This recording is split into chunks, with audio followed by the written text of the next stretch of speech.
Transfer Room live stream with myself, Tom, Stu, and Craig. Thank you guys so much for joining us on this lovely Thursday evening. For us, anyway, wherever you are in the world, hopefully it's lovely as well. Thank you so much for joining us today. We have a good couple of topics that'll be in today, namely some about the Champions League in relation to our odds of qualifying in the top 8, which are looking very good at the moment. Also, as well, Real Madrid sort of see it as mission impossible to try and sign Trent Alexander-Arnold in January. However, they're hoping to obviously get him on a free, like the snakes they are, in excuse me, in the summertime. That's what I get for talking ill of the man that is Ancelotti and the spirits that they've fucking conjured to win everything at Real Madrid. And then also we obviously have Luis Diaz and Ibrahima Konate's contracts coming up now as well. They're going to be renewed hopefully very soon.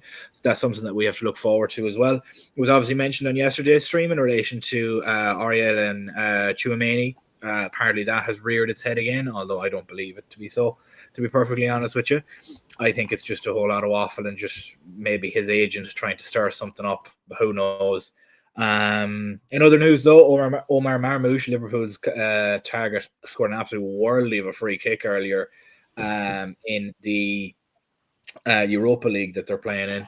So, just pay the money, get him, send Diogo Jota to the esports team and let him play FIFA for the rest of his career if he wants and pay him the same money, but just get Marmoush. I don't care. He's absolutely unbelievable. But we'll jump into everything and we'll get going on the topics. First one, obviously, is going to be Luis Diaz and Ibrahima Konate's contracts coming up. Now, Ibrahima Konate currently is on about 70 grand a week, and Luis Diaz is on about 55 grand a week. Absolute chump change in the world of football, and especially at the Premier League level. That's almost nearly like what United would pay their youth team members. But we'll throw it over the panel and sort of see how everybody thinks about it. But before I do that, just to get everybody on the level with us, make sure to like and subscribe if you haven't done so already. Make sure you have your notifications on for all future streams and videos so that you never miss out as well. But Stu, I'll throw it over to yourself first. Both players really are having the season of their life this season. Yep. It seems that Slot has been able to pull the player both out of Diaz and out of Konate, and Cody Gakpo is another one that he's pulled it out of, and obviously Ryan Gravenberch. He's really improved a lot of our team as it is already and really brought the best out in them. I suppose I'll throw the easiest question of the panel to you. Are these contract extensions and increases in salary warranted? Yeah, I mean, it speaks for itself. Konate especially, I think you get him tied down to a long-term contract. He'll be the mainstay of our centre-backs for the next 5 years, at least. Diaz, I think it works a little bit more. So I think Konate definitely is a little bit more safe from like sort of transfer activity, but Diaz, especially with the rumours from the summer just gone that maybe there's a couple of clubs that are sniffing around getting him down on a better contract, even though he stated that he's happy. It just puts that deterrent out a little bit more as well. And if he stays in this form, perfect. So yeah, it's a no-brainer for both of them. Yeah, if he stays in this form, it is perfect, and as you said, it's a no-brainer.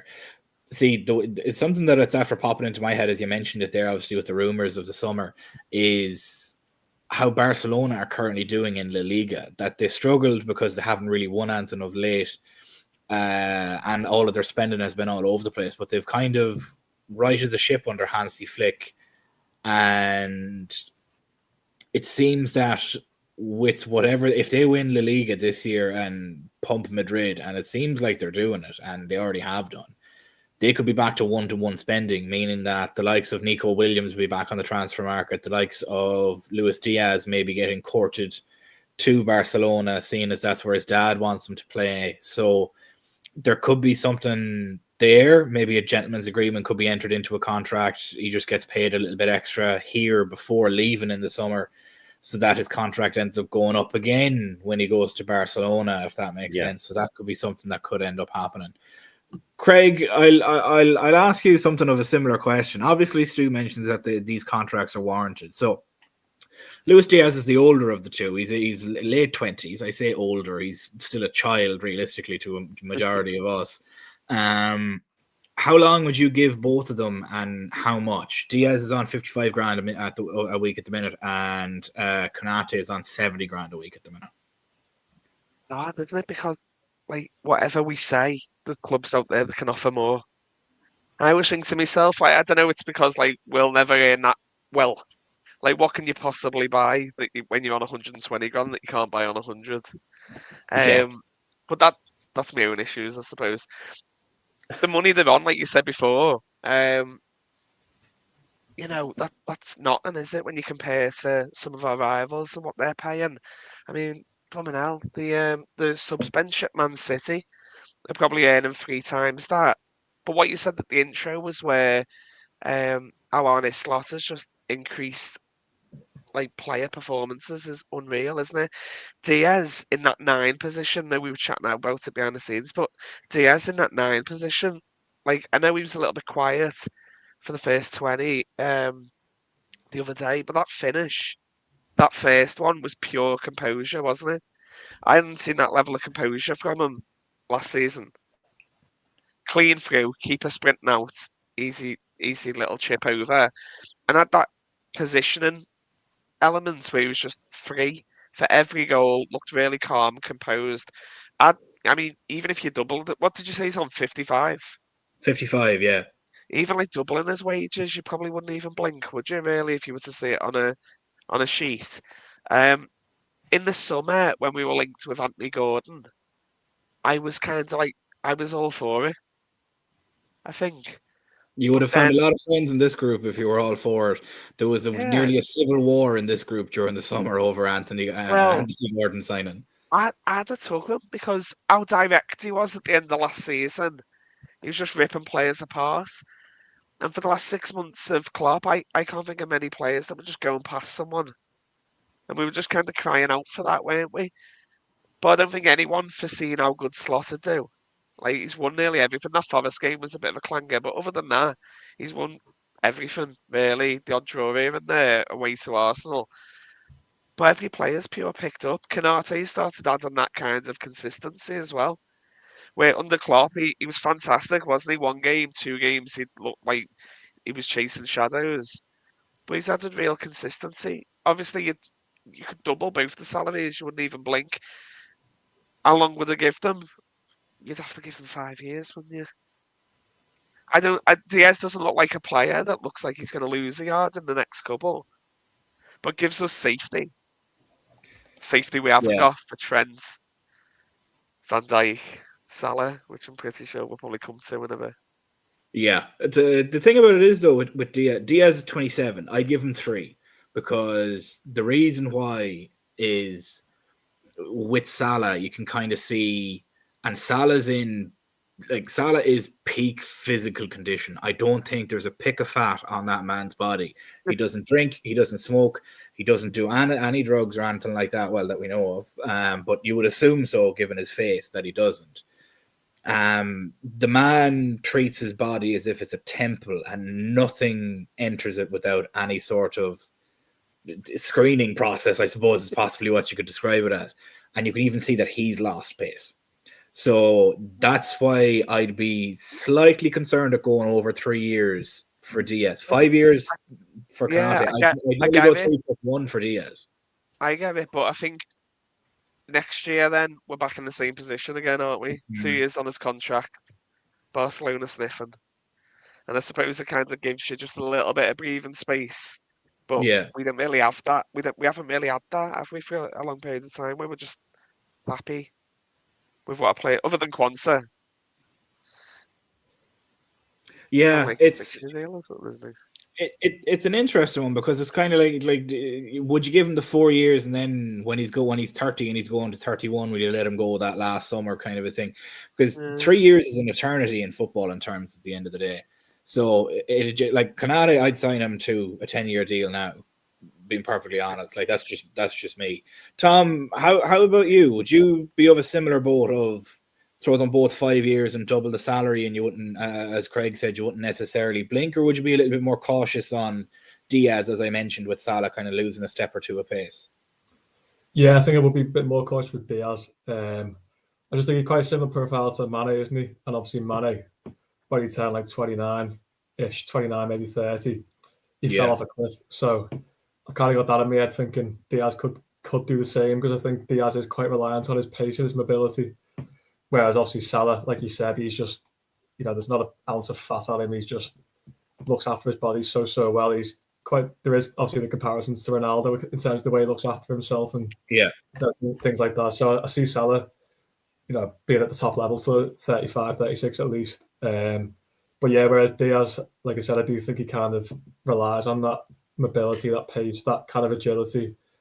So if that kind of comes down even a slight bit, like 5%, I think, he could be half the player really, like as we saw with Mane. So I think, Diaz, I give him a 3-year, I think, nearly 28, isn't he? So that'll take him to probably 31-ish. I think that'd be good for Diaz. And then Konate, I think I'd give him maybe a 4. I just think the injury record is still a little bit of a concern. Obviously, touch wood, he's been fine so far this season, but obviously we know in seasons gone by, his injury record has been a problem. So just in terms of that, I would be a little bit more cautious. But yeah, still wouldn't hesitate to give him like a 4-year contract, because he's been outstanding this season. Arguably better than Virgil so far this season. He's just been absolutely faultless. So I think for 4 I'd go for Ibou, and 3 for Diaz, and at least double both their wages, because they absolutely deserve it. Yeah. And sure, look, if Salah leaves in the summer, we'll have the money for it anyway, so it's all good. There's 52 million there coming in from Salah alone on a yearly basis from salary, which is nuts. Stu, you didn't get to answer the question on sort of how much you'd give them and how long you'd give them, and the rest of the guys did. Would you be of a similar boat to Craig, or would you be of a similar boat to Tom? A little bit more cautious, obviously, with injury record for Ibou and obviously age for Diaz, or are you of the opinion that you think Diaz will age a little bit more gracefully than somebody of Mane's ilk, shall we say? I think I'm going to go with a slightly more neutral political answer and go 4 years on both of them. I think if Diaz, you say he's turning 28 almost now, so get him on a 4-year deal, takes him up to 32. It gives us that nice little buffer for any potential moves over to Spain. Konate, I agree with Tom, injury record, touch wood. It's all good at the moment, and Slot and his team have an extremely good record of keeping their players fit. And he's got virtually that same team, and hopefully that's going to work out for specific players like Konate, who had niggling injuries more than anything else that seemed to carry on. Yeah, seems to be okay at the moment. So I think 4 years for each. The wages, I think double. I think it's more than fair in today's market. As sickening as that is to say, it's just one of those things that is just the way football is. But I think doubling it up in 4 years for both, I think is more than fair. Yeah, I think we're kind of all in agreement that it's easily doable for both of them, and it should be doable for both of them. The way that I kind of look at it is because you also have Cody Gakpo on that left wing, and obviously Diaz. Like realistically, at this moment, if Barcelona came in, because if you had the option of either Diaz or Nico Williams, obviously you might think, we'll go for Nico Williams. But the problem is with that is, look, the release clause might be a little bit cheaper, but then you're paying 250, 300 grand a week in salary, because that's what Bilbao can afford for him. So would it be cheaper to pay an extra 5 million in a transfer fee spread over a couple of years and then fork over half the salary that you would have paid to Nico Williams, to Luis Diaz for the same amount of time, and then all of a sudden Nico Williams' deal is run down and he's 24, 25, hitting his peak by the time Luis Diaz decides to maybe hang up the boots at 32 or something like that. So it could very easily play that way for Barcelona, and that might be the way they're looking at it. And again, they have La Masia that's going to be pumping out talent left and right, and they kind of need to get a bit of an older squad to allow them young guys to essentially rest, for lack of a better term, because Yamin Lamal he's going to be broken by the time he's 21, and I'll call it now, because they already have Balde and Gavi, both of which have had either ACL injuries or Achilles injuries that have sidelined them for a season each, and they're not even 21, either one of them. So that's the kind of the level that you're looking at there. It's mad. Like, Jamie was mentioning here that Jones got his first call up to the England squad as well after a couple of fantastic performances. So congratulations to Curtis Jones. I have been one of his most staunch critics this season, saying that he really hasn't improved, and the only reason he's still in the squad is because he's Scouse, and those are my exact words. But hand on my heart, hold my head up, he has been unbelievable the past number of games, and that pass through to Diaz was proper, beautifully weighted. It was a fantastic pass to Diaz. That was prime De Bruyne style pass. That's exactly what it is. That was Scouse. If that was De Bruyne, they'd be sticking headlines up left, right, and centre. Gary Neville would be wanking himself silly over it. Like, no, basically. I have never seen Zidane and Curtis Jones in the same room. I'll just leave that there. The conspiracy theorists. I leave you with another one. Curtis Jones has nearly 3 times as many goal contributions this season as Jude Bellingham. Nah, really? Do you want to bet on it? Because I checked this earlier because I'm the one that tweeted it out. Curtis Jones has 5 goal contributions this season. Jude Bellingham has 2.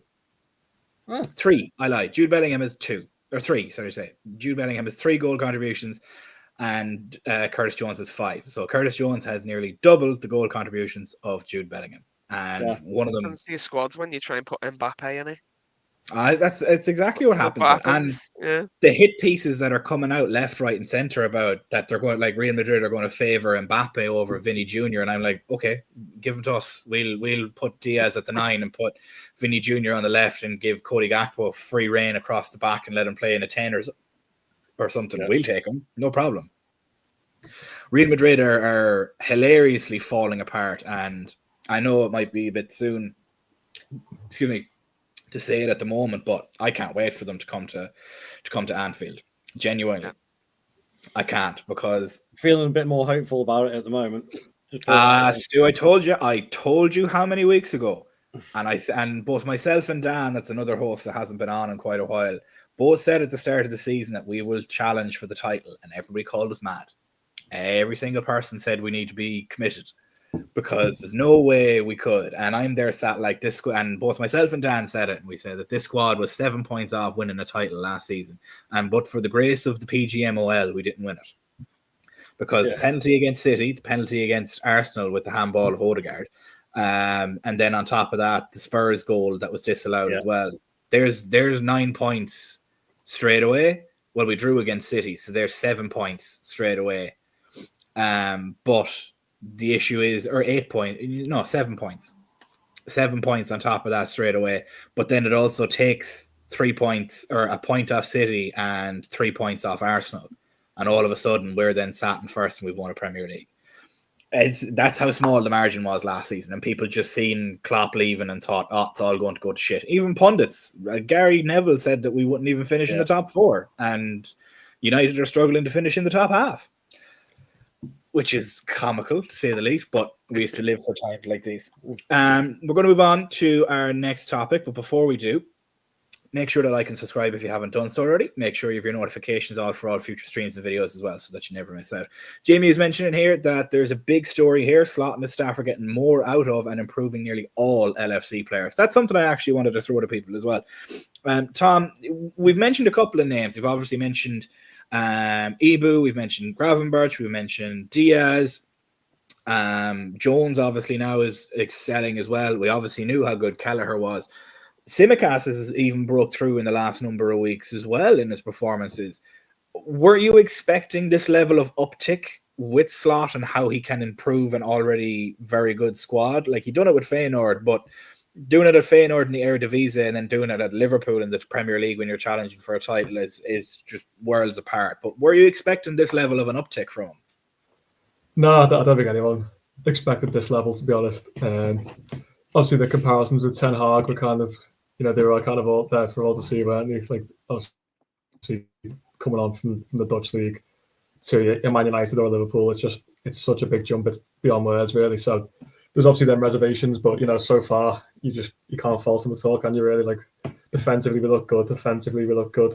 The midfield's working. Like just long may it continue because it's just it's just close to perfection really at the moment. So and you can't throw at us that we've played no one now. We played Leipzig, Chelsea, Arsenal, Leverkusen in the last 4 games. So it's not our fault making them look average, is it? So can't fault him, and long may it continue. And I really do hope for a title charge this season, especially City with no Rodri, Arsenal looking not quite themselves. I think it's it's perfect kind of all set for us to really go for this season, to go for the title this year. And we all hope that the contracts do get done, but if they don't, then obviously it could be the last season of Van Dijk and Salah. We've got to capitalise on that. We don't want to don't want them to leave with just one title. They deserve so much more. So dream start really for Slot, and long may it continue. Yeah, I don't disagree with you. It's been absolutely fantastic. Liverpool are currently on pace, I think, if my numbers are right, to equal or better Chelsea's record-breaking 14 or 15 goals conceded in a season. That's the level that Tom does want a parade. Everybody wants a parade. I'll be booking flights over to get a parade. That's the level of defense that we're on at the moment, and all of our forwards have contributed to. I think after the other night, it's gone above 50. So I lie, it's about 48. So all of our forwards, so that's Jota, Salah, Nunez, Chiesa even included in this, Gakpo and Diaz have nearly 50 goal contributions between them. That's assists and goals, and that's across all three, all positions. I think it's about 48. Excuse me. But it's madness to see us scoring it like this. And Stu, Leverkusen had lost twice before they faced us in all competitions since Jordan Henderson last played for Liverpool. Yeah, I saw that. That was the 3rd time that they lost was against us, and they got pumped. Now, it was a fairly rocky second half. It was their first half, should I say. Fairly cagey, both teams kind of trying to feel each other out. And then second half, 59 minutes, bang, floodgates open. And it was just one of them situations. It was very much Slot's tactics, but how did you, like, I'll ask you the same question as I asked Tom, like, because obviously they're getting improvements out of everybody. And as Jamie has mentioned here, we've forgotten about Gravenberch, and he's putting in world-class performances week in, week out, which is the fucking crazy thing. But were you expecting such an uptick in the development of certain players and the quality that certain players would then portray? Like, obviously, Diaz is on nearly 10 goals this season so far in all competitions. Salah's on 9 and 9. Nunez, hilariously, and people won't believe me when I say this because his numbers are quite small, he's more than doubled his conversion rate this season alone, and people have questioned him at the moment. His conversion rate last season was 10.68%. It's now 25. He was taking 8 shots for every goal last season. He's taken 3 shots for every goal this season so far. That's not even including the assists. So to see that sort of a level of increase in production from him, who everybody assumed was a lost cause, only stands to reason that the other players are also going to improve similarly as well. Did you expect this level of an uptick? No, I've got to be honest. No, because it's the way I saw it was like I've said before. It was an upheaval. Klopp leaving, yes, Slot coming in, but with a whole new back team coming in as well, not just the manager going. So that adds extra turmoil into the whole situation. The fact that we didn't really sign anybody, and I think that was probably more on instruction from Slot as well, because he knew that we had a good squad, as you say, a title challenging squad as well. And I don't think anybody expected us to be in this position. To be fair, putting on a title charge, more than capable of it. I would have been very happy at the end of the season if we did have a title charge, but still qualify for the Champions League. As the first season goes, that was a target that I had in my mind, and I'd be quite happy with that. Now, that's changed. The expectation is now to kick on from this, and the evidence is that it's getting better and better performance-wise as well, as was shown with Leverkusen. So if things have been going well now and we keep on going the way we're going, the trajectory is only going to go upwards. And because Man City don't have Rodri, Arsenal have had their injury issues and players missing, we've got to take advantage of that. As for where the player development goes, the only player I now want to see developing, and unfortunately got hampered by injury, was Elliott. I want to see Elliott back in now. Yeah. After the international break and see where his player development goes. I'm impressed with what Nunez has done. I'm more than suitably impressed with what Gravenberch has done. I mean, Jesus Christ, nobody expected that. And the progression of the rest of the squad. I actually called it 12 months ago. Yeah, fair I called enough. that 12 months ago. I said he was going to be a DM. but I'm going to put the feather in my cap for that. I said. But it's at the same time, like I don't. Obviously, Slot looked at it and went, "All right, fair enough. We may actually have a player here." A couple of matches in, he's like, "Okay, save the club a little bit of money.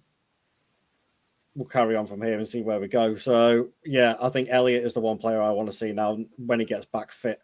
Let's see where his development goes. Yeah, he's one that I'm actually very excited for to come back. Is Harvey Elliott, and yeah, I swear to God, I'm going to find the stream that I said it on that he could be a DM, and I'm going to paste it everywhere because I said it like fucking a year and a half ago when I first joined the channel. Said it a year and a half ago. I was like, because he's long range, you can really get into a tackle, and he's really mobile. He'd be absolutely fantastic as a defensive midfielder, and everybody laughed at me. And then now look at you. Fuckers. Craig, out of everybody that's improved, obviously we've Ryan Gravenberch, we've Ibrahima Konate. We obviously knew the talent was there with Ibou. Tsimikas has really improved. We've seen Curtis Jones improve as well. He's taken a bit of an uptick. Nunez has increased his productivity. Diaz is back in goals for fun. And Gakpo has just come alive from the left wing.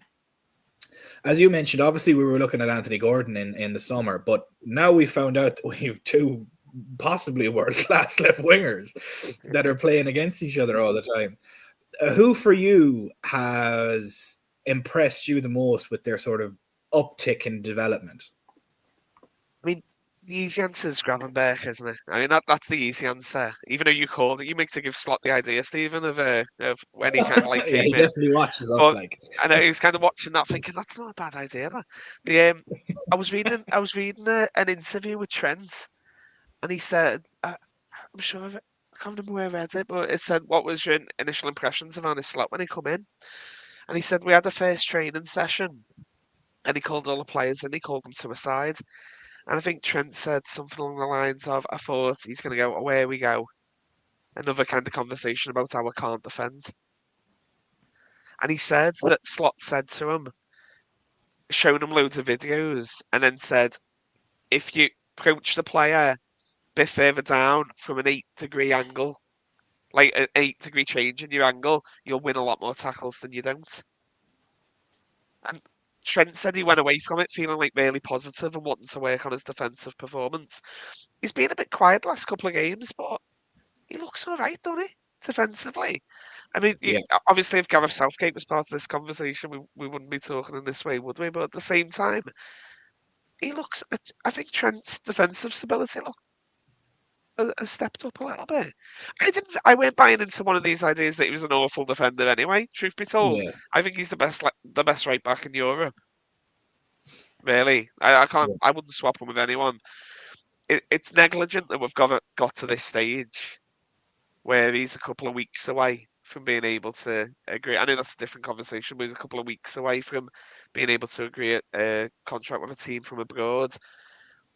But going back to the original one, who am I impressed with move? I thought Gravenberch would be a really good DM. When he was at Ajax, that was like his natural sitting position, wasn't it? He was big, knocked people off the ball. He was seen as the better of the two out of Bellingham years ago. And then obviously Bellingham had that. And everybody looked at him like he needed to be committed to an insane asylum. Yeah. And then Bellingham lashed into a number 10 position last year, gets these amazing stats. Everyone thinks he's like Pele and that. But Gravenberch is starting to show that promise. He's only young. He's only going to get better. he'll have dips in his performance. I haven't seen it yet because he's been full route Hullet, hasn't he? At the minute, he's just absolutely unstoppable at the moment.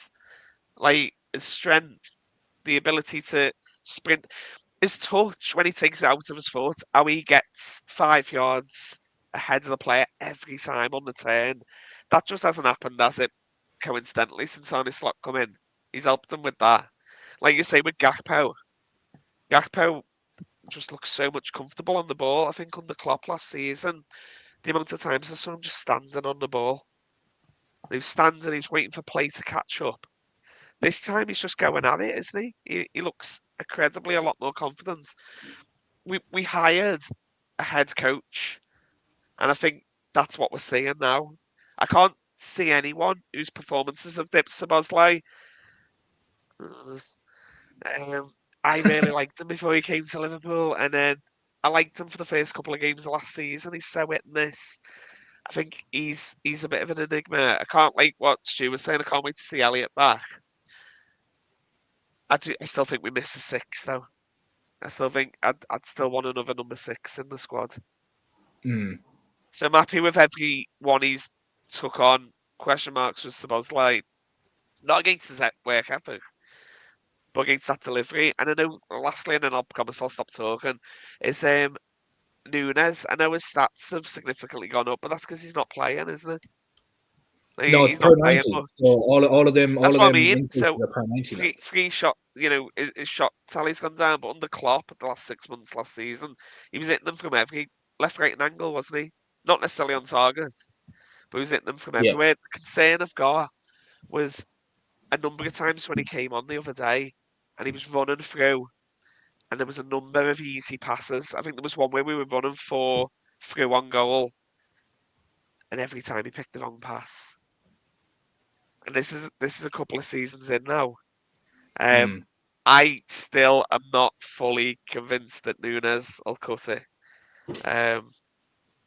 But yeah, I'm happy with Slot. I'll stop talking. Yeah. No, you're grand. No, not at all. It's two sides to the coin, and it's kind of like I was defending him earlier in the group chat, and look, it's the same situation. Like I think if you compare Nunez to last season, it's a different player. It's a different animal. Yeah. It's almost as if Klopp said, "Go wild," and he just covered every blade of grass, was headbutting lads left and right, was just going through people. And then this year, Slot has kind of said, take a breath. That's how we want you with that level of intensity, but take a breath. And I think it's benefited him. And funnily enough, him and Jota have played the same amount of minutes. Jota's conversion rate is 15%. Nunez is 10% higher. And we call Jota the clinical finisher in this squad.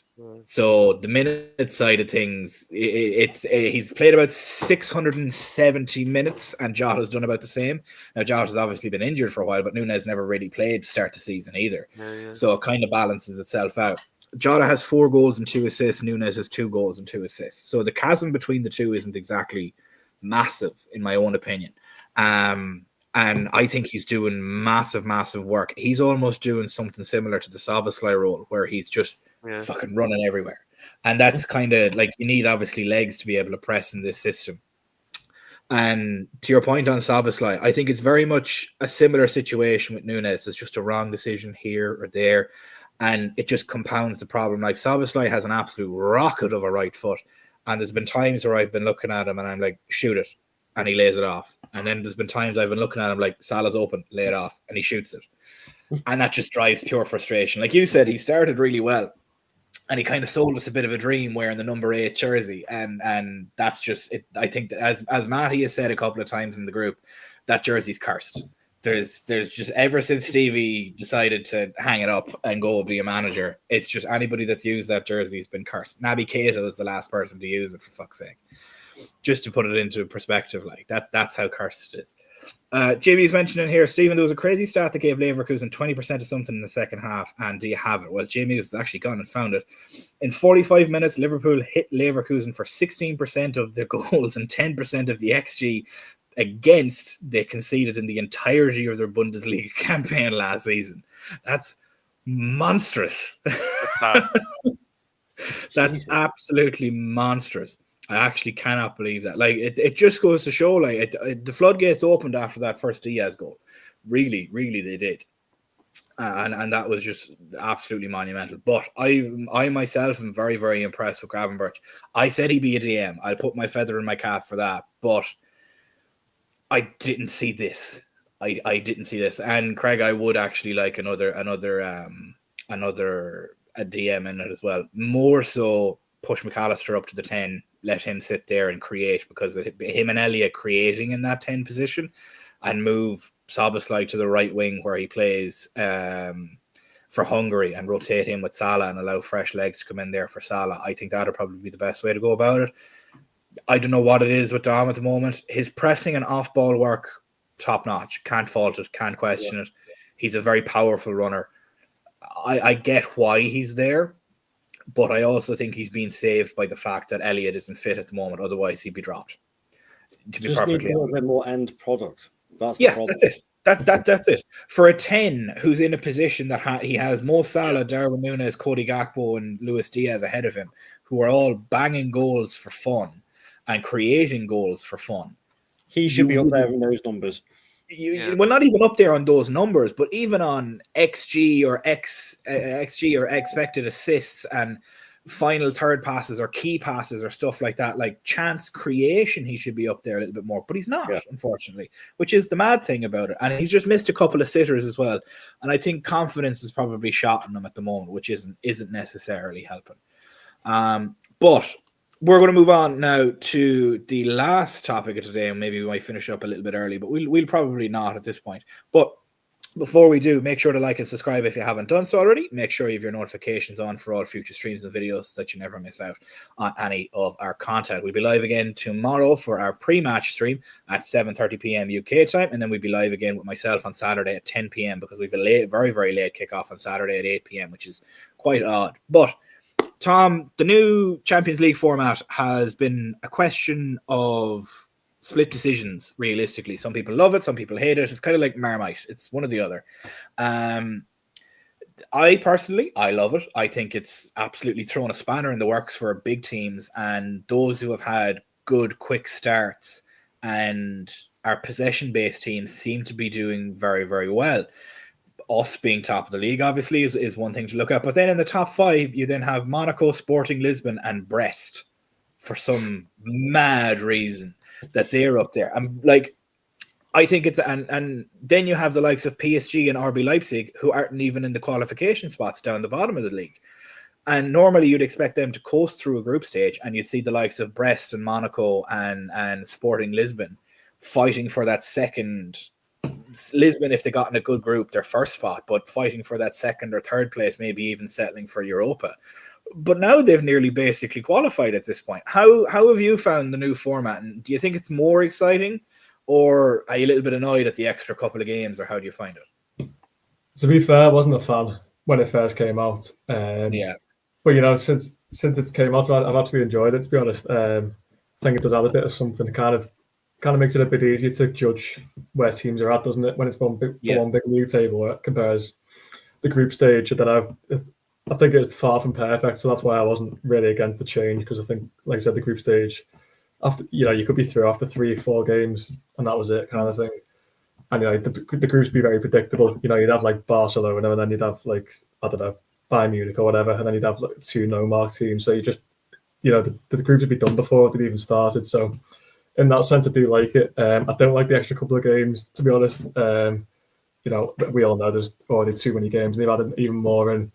I mean, we all know that's why they've done it. Ultimately, it's for money. There's no other reason why they've done it. But at the same time, I do like it. I think it does add a lot of entertainment value. So, yeah, can't complain. I do think you don't get anything more for being first. Then I don't get that. I think that's a bit silly. Like, I think that needs fixing. But yeah, apart from that, like a couple of less games, I'd like first, seconds actually mean something. But apart from that, I've actually really enjoyed it. Yeah, like some of the drama was kind of taken out of it when they took away the away goals rule. So obviously they kind of went a bit stale for me. Well, it didn't in a sense, because it went stale to begin with because I was kind of like you. I was against it. I was like, oh, why'd you take the away goals? Or this kind of ruins it.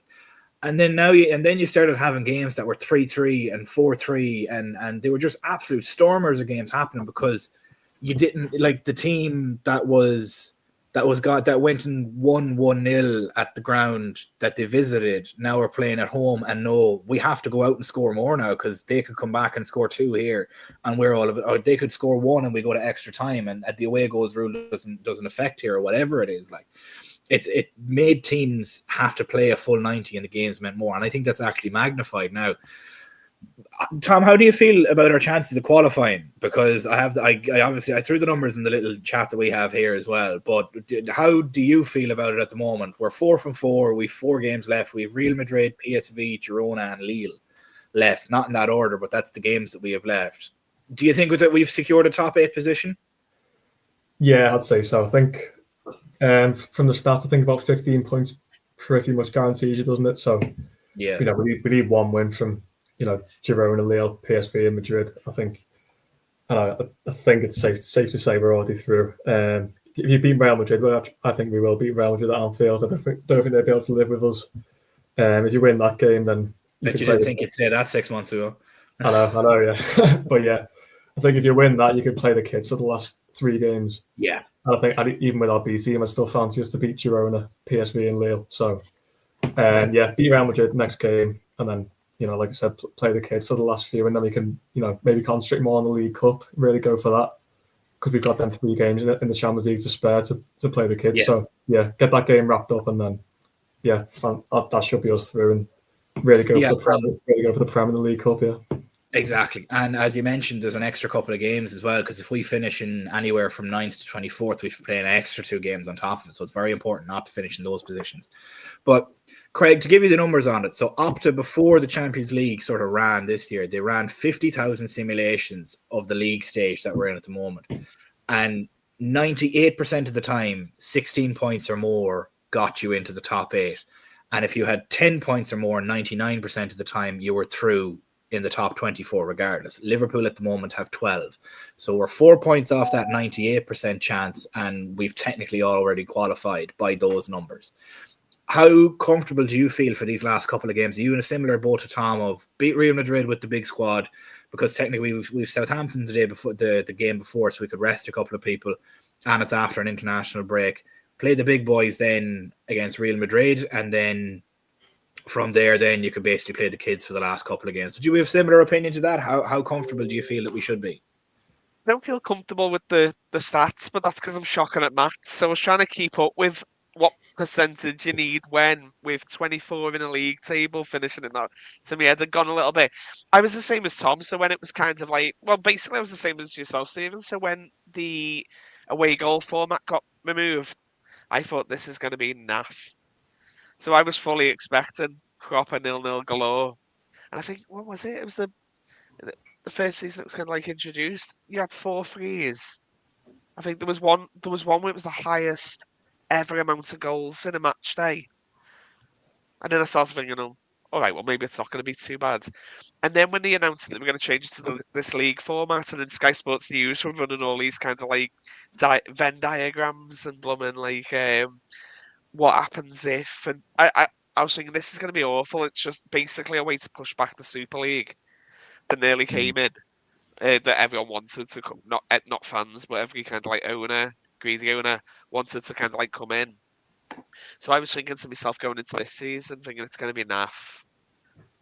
Don't see how it's going to fit. I've loved it. When them fixtures came up and we had like Real Madrid, we had Xabi Alonso coming back to Anfield, the fixtures that we've kind of like had already in the Champions League, it's just back to back decent games, isn't it? Like Tom alluded to, it's not like us, Real, and then suddenly like two not disrespectfully teams that we probably haven't really heard of that much or seen, and the games are finished. A couple of games in, this time round, I think we'll slam Real Madrid. I was looking at the league table before. I don't mind getting anyone. There is no one in this kind of in European football at the minute. I know, we always have like rose tinted glasses. I'm not asked who we get. There's literally no one I'm bothered about in that league, and I think it's because of Gravenberch. I'm like riding the crest wave of his confidence at the minute. I think Craig, I just got to interrupt you just for a moment. I got to run just for 1 second. Keep going. The three of you keep chatting. I got to run for just 1 second, and I'll be back to you. So keep going on your point. Don't want to interrupt you. I'm not trying to be rude. Gravenberch. Go. yeah. As you know, I'm not bothered about who we get. So when you've kind of look at the kind of like Champions League format, Real Madrid look nothing like. Not at the moment. No, they look not like them. There for the taking. They're there for the taking for sure. The egos in that team. That you've got kind of like Kylian and I'm laughing at Jamie's comments. The fact that you've got Kylian Mbappe, you've got Vinicius Junior refusing to go to the Ballon d'Or because he thinks that he should win it and not going to come in from second. Compare that to the class of Van Dijk, who when he had to go up against the elite, didn't he, of Ronaldo and Messi, which 9 times out of 10, if they weren't in existence, Van Dijk would have just walked it, wouldn't he? For that season that he had. Generally speaking, I'm actually kind of in agreement with Vinicius Junior, but I don't. The way he handled it and Madrid have handled it is very petulant. I think he deserved to win it, but I also think Rodri deserved to win the Ballon d'Or as well. I don't know if he deserves to win it though. I can't. I don't think he deserved it personally. There was a stat that said like in last season goals and assists combined, about 40 players had more goals and assists than Vinny Junior last season. Not many. Yeah, about 40 players. You look at like Carvajal, who I'm not his biggest fan, but he proper put his body on the line, didn't he? For their True. back-to-back seasons, he done his ACL, I think. So Carvajal, I would have given it more than Vinicius Junior. The fact that don't get me wrong, I think Rodri fully deserved it. I think absolutely, what a class season he had, and I know that's hard to say, but an unbelievable player. So we were going to get the diet, we were going to get the Diet Coke version effectively of him, weren't we, in Zubimendi? Can't really think of any other players that would. When you look at our squad and you think about a number 6 who could put his foot on the ball and just only one springs to mind at the moment for me, and that's Angelo Stiller at Stuttgart. I was about to say him or Ederson from Atalanta. Yeah, and Angelo Stiller would be my pick at Stuttgart. He looks like Squidward, but look, I'd take him. He looks like a proper sadly for him, yes, he does. But he's a class player. That profile of player sitting next to a powerful Gravenberch with a McAllister in front of him, you can just see it's just ridiculously good. Like we were just saying, Stephen, as you kind of nipped away, then we were just kind of like saying about Vinicius and not really potential disagreements of. Well, not a disagreement in terms of how he behaved, in terms of refusing to go to the Ballon d'Or ceremony. But at the same time, we got to there by talking about Real Madrid. I am not bothered at all about playing Real Madrid. I think we'll hit them for 4 as well. I don't see anything in them. Bellingham looks a shade of what he was last season. Maybe he is a 10. He looks nothing like he was last season. The fact that every player for Real Madrid at the moment seems to just look up and look for that left wing position every time. And then every time they're going up against the team, who did they play the other week? Well, Barca. They got slammed by Barca, didn't they? Wow. But I think the game before that was like 0-0. And all he done was put 2 players on Mbappe. That's all he did. And then, so you take him out. Vinicius, World Player of the Year in his head, didn't really seem to do anything either. I can't wait to slam them at Anfield and just see what their egos do when the cops screaming at them. It'll be beautiful. And then just sit there and like, if I was like Curtis Jones or something like that, and we beat them 3-0 at Anfield, I'll just turn to Trent and I'd be like, really? This is who you're thinking of? This is where you're thinking of going? And just on your point of Vinicius Junior, just to put it into perspective, last season in all competitions and for club and country, Darwin Nunez had 2 less goal contributions than him in all competitions last season, and I think he only played about 5 games more. Just saying that, wasn't there about 30 players last season that had more contributions than Vinicius? About that, yeah. That's that's how I felt it was undeserving, because part of the Ballon d'Or award is integrity in football, and that's one thing that Vinicius Jr. does not have. No. And you can say what you want about him, he's just a shithouse. He's not. And Rodri, on the other hand, is the complete opposite of that, realistically. And I hate to say it, but he is the best defensive midfielder of the past number of years. Not this season, however, because Ryan Gravenberch's been playing him out of the water even before he got injured. But that's just to throw that out there, that Vinicius Jr. only had 2 more goal contributions in the whole 12 months leading up to it than Darwin Nunez. And Darwin Nunez was considered a flop. And just to put it into perspective, I'm not saying that Darwin Nunez should have won the Ballon d'Or. I'm just saying that against who was touted to win it. Hashtag starting here. But you know, I don't know what I would have thought would have been absolutely hilarious if he won it and he threw a strop and he was sat at home with a bottle of Rioja in his pajamas and he was like, shit. There was rumours there, wasn't there, that afternoon? They were kind of like saying that they think he's done it. Yeah. And then it was like, no, Rodri. And then it was madness. It was brilliant. I thought it was hilarious. And I just thought the whole of Real Madrid thinking that they're bigger than football is just peak the attitude of that. That's how they act, though. I mean, that's the amount of European titles they got. They've kind of got that ego about them. Yeah. Now, look, it's not that it's undeserved. It's just fucking pull your head out your arse, lads. Yeah. Sometimes you need a little slap down and reminded exactly where you're from. And ever since Vinicius tweeted out that thing, he said, if I had to do it this much, I'll do it 10 times between now and then. He's been shite. Yes, yes. The egotistical side, you can see there's a type of player that Liverpool signed, don't they? Like there's no one in our squad that there's you no kind of like see. No, and Trent's obviously kind of got us. It's a concern about Trent, isn't it? Because I can't get him off my mind. Van Dijk's kind of like coming out, isn't he? Kind of saying all the right things, and like he's really happy playing here and wants to extend his contract effectively, without saying it in as many words. And then you've kind of got Salah, who's, I know he's kind of pushing a little bit, isn't he, in terms of like, if this is my last, whatever. But he'd stay as well. Trent hasn't said anything. All he's done is come out, hasn't he, and just said, I don't talk about it in public, which is the right way, I suppose. Yeah. But it does feel like something's going on. His last deal, nobody knew it was done until it was done. No. And any deal that he's had has always kind of been like that. And even Salah's agent came out and said, anybody that thinks they know something from these journalists, and I'm pretty sure that was an aimed target at Fabrizio Romano, that it was like, nobody knows anything. The only people that will know is basically me, Salah, and the club. And I have a feeling it's similar with Trent. I don't think anybody's said that from Virgil van Dijk's agency to begin with. So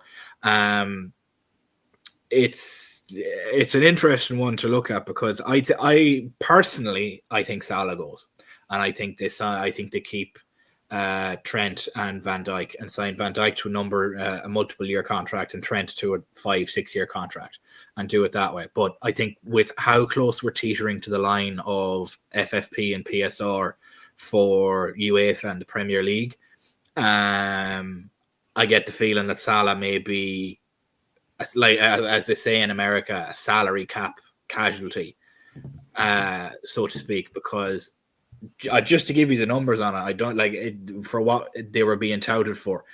If you let Salah go on a free, with the money that you save by not paying him, you could get both Omar Marmoush and Kvaratskhelia transfer fees and salaries signed and paid off over the next 5 years. Just to put it into perspective of how much we pay Salah a year. You put it like that, from a financial perspective, that makes sense. Yeah. But at the same time, it's not just letting like sort of these 3 players go on a free transfer. It kind of feels disrespectful to the fans to let it happen as well. Yeah. It'd be an utter travesty if all 3 of them. I don't think it'll be all 3. I think Salah, because of the massive money he's on, is going to be the only. For me, personally, I think it'd be an utter travesty even if 2 signed and 1 left.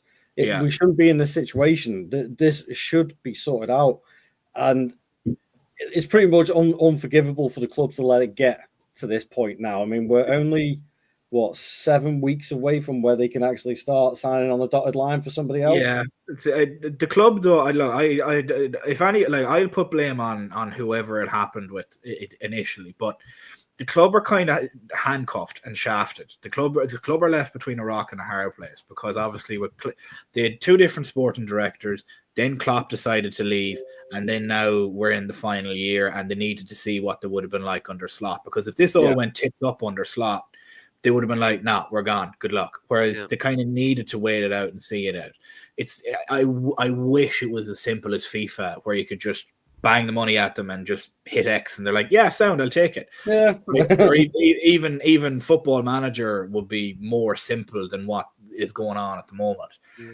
It's just there was such a calamity of shit that happened, and this is technically the first time in about 3 years that we've had stability in sort of the front office, so to speak, with a stable sporting director, with a CEO of football, with a good scouting department that's there, and we have the big boys back in Julian Ward, Michael Edwards. We have the youth guy from Benfica, and we have Richard Hughes there now as well. So there's a good team there that I think will get a lot of this done, but Michael Edwards is a ruthless fucker, and he owes nobody anything. Neither does Richard Hughes owe anybody anything in this squad at the moment, which is why I think Salah might be a cap casualty. Purely for no other reason that people will say you can't really replace his goals. Yeah, but you can get two players that could possibly do it. As the old Moneyball quote goes, you can replace him in the aggregate. And I get that it's going to leave an awful lot of a sour taste in a lot of people's mouths. And I understand that, and I get it.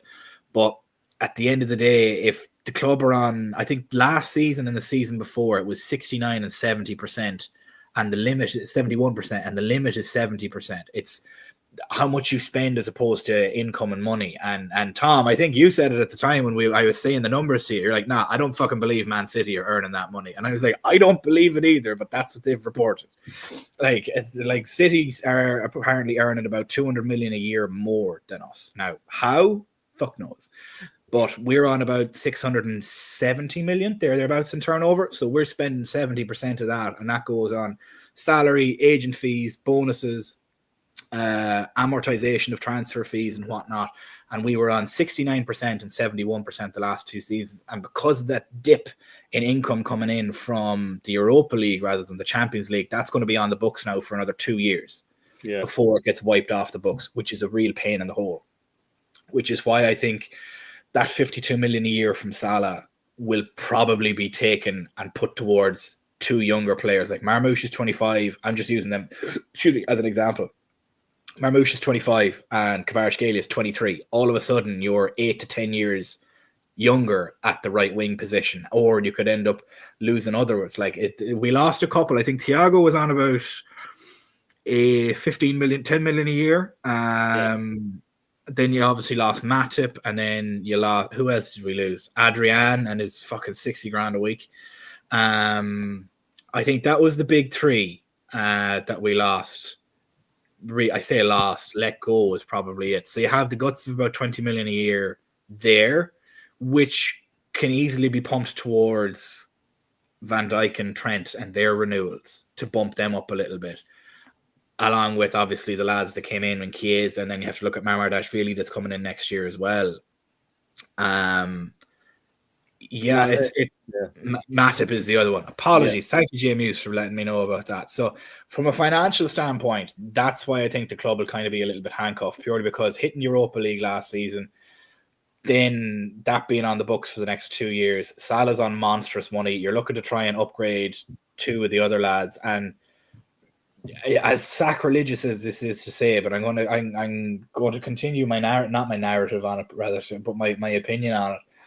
Other than, and it's going to sound hilarious when I say it, but other than his goals and assists, all around games, Salah's not been the same player, and that's just from what. And I people will laugh and you'll say it, but he's not. What rang alarm bells for me in my head. I don't know if it was Palace or Wolves we were playing against, but he got a ball over the top, and Nunez was running with him. Normally, Salah of 2 years ago runs away from that defender. He has the pace, runs away from the defender. Gone. He's in on goal. There's nobody catching him. He couldn't get away from the fullback. And that a second I seen that, and he tried to lay the pass with his weak foot on his right, and it couldn't get past the centre back that Nunez was trying to get around. I immediately seen alarm bells going off in my head, and I was like, shit. If he re-signs, fantastic, but I think he needs to move to the 9 position rather than having to rely on his pace from the outside. That would be my own opinion on it, but I still only think... I agree on the pace side of thing.